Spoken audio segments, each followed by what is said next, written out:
So what's going on, guys? My name's Violent. Welcome to Grizz Zombies. Today we're talking about 5 changes that could overall improve the game mode of Black Ops 4. This is Treyarch 2018.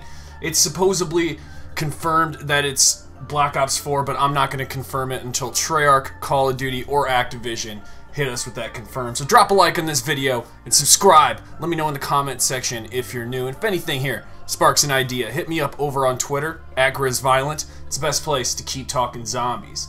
Now I feel like the best place to start, and this is in no particular order, is weapons kits. Now weapons kits was done very well, but as you know, we have seen a better variation of weapons kits in the last Zombies game, Infinite Warfare Zombies.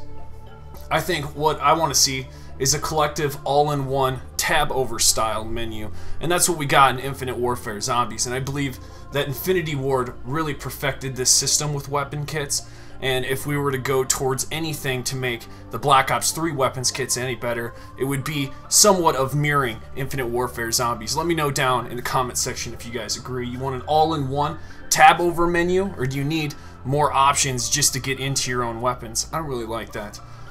Let's talk about attachments. We know attachments is a big thing. In Black Ops 3, you had attachment levels. That's something we don't have in World War II Zombies. So important. They also included variants. You could get attachment variants. This was something that was never heard of before, but you would get this in your actual supply drops, right? And I don't know whether you like it or hate it. It was something a little more customizable. I wish it would have zombie perks. If they were to improve this, add zombie perks to each weapon variant. That's how I'd like to see it improve moving into the future. The next thing I want to talk about is daily and weekly contracts. I know this is a big topic of discussion in World War II Zombies.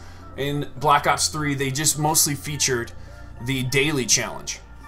I'm going to be showcasing what that looks like as we complete one here, but something very interesting as well is that there was also a weekly challenge. And we really didn't get to look at that in Black Ops 3. It was in multiplayer. You have an option now that's here forever, really, it seems like. You can tab over just to look at your daily menu and whatever else is available. You'll see your multiplayer contracts there. Now this is where you can get supply drop loot and stuff like that, but I'd like to see in-game currency come as well. I know when you do your daily challenges, it's not just XP that you're always rewarded. Sometimes you get liquid divinium.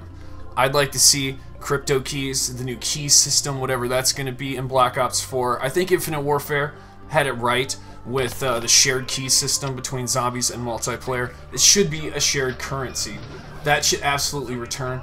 Now this is what the daily challenge looks like when you do it in-game, and I like that the animation has been updated. It's really nice to look at. And in the after-action report you can see that you've completed this as well. And this is, I want this carried forward as we move towards Black Ops 4. Let's keep this rolling in our after-action report that we completed this. We can see our rewards. We're reminded that this is a bonus that's included in your daily and weekly missions moving forward. So I think this is a wonderful addition, adding it in the after-action report, and I'd love to see this continue for sure. I think in-game currency is big, and a lot of people want to rack that up as high as they can so they can open as many supply drops, whether it be for videos or just to open them up for fun at a later date. People like to collect it, and so I think the currency's big. Liquid divinium would be the case here.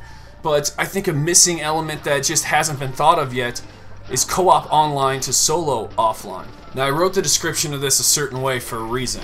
There's a fix for disconnection or lag outs. Now it's not going to fix your players being there. I'm just saying that if you're in a game with 4 players and you glitch out or lag out in any way for disconnection reasons, I think the solo game should continue, and any progress you make, whether it be achievements or through the Easter egg, even if you complete the Easter egg, it should carry forward when you come online. You shouldn't be stuck with the disconnect menu and the game just ends, you lose all your progress. No, this should go from directly to this menu or migrating hosts back to a solo game if you're actually going offline, so that way you can actually complete the game. It shouldn't restart over and say, hey, you're offline. We know we're offline, but when we push start or see the players leave, then we'll know that we've been kicked offline, but the game still continues. This would only benefit the player. Co-op online to solo offline.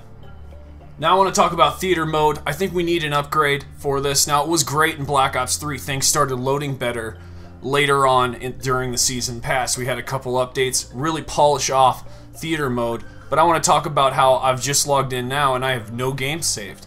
I think the last 15 games, every single time, should be saved. Now, maybe it's not 15, maybe it's only 10.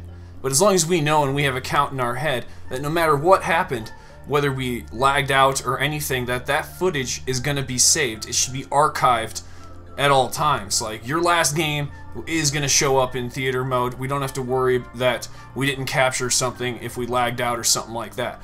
I think Treyarch definitely needs to take theater mode one more time into consideration, and it'll absolutely be perfect. And I think it needs to save all progress as you're moving forward through each game, and somewhat create a clip, whether it's slightly corrupted, as some people would say. It should just save anyway, so you get everything up to the lag point, right? To where you actually did lag out of the game. So it would archive a certain way, certain technology Treyarch would have to introduce for that to be possible, but it would be really cool if it worked that way and we knew we had our footage on lockdown, because a lot of people like to make montages, cool clips, and for zombies, you know, we just like to have that there definitely polished off so it looks good for anyone who just joins in for the first time and wants to check out what does theater mode have to offer. The last thing I want to talk about is a second game mode. I know this triggers in a lot of people's heads. Hey, are they going to do what Fortnite's doing? Are they going to introduce a battle royale in Treyarch? Is it going to be zombies? Is there going to be a zombies battle royale, guys? Is that where we're going? I'm not sure. It's very successful right now, and who's to say Activision's not going to jump on board with that? I don't know. But I think what definitely needs to be introduced with this, whatever it's going to be, is new ways to earn loot. New ways to earn our in-game currency. Let's take, for instance, Treyarch liked how Infinite Warfare did it, and they replicate a shared currency of keys. If that's the case, maybe you could earn 10 to 20 keys per game in this new second game mode. What do you guys want to see return? Do you want to see an advanced version of Grief mode that hasn't been done in Black Ops 3? They took it out because it wasn't ready. Jason Blundell said it was a game mode that needed more work. Have they been taking all this time off to make a really good Grief mode with really good customization and loot drops within where you can customize your own characters? This is something I know I'd absolutely love, and it'd be an alternative to people hating on the Fortnite train, you know, that don't want to see Battle Royale come to zombies. Maybe this is what Treyarch's answer is. Let me know what you guys think down in the comment section below. I really have a good feeling about Black Ops 4, and these are just some of the improvements I think that would only make the game better. Anyways, I'll see you guys in the next video. Violent out!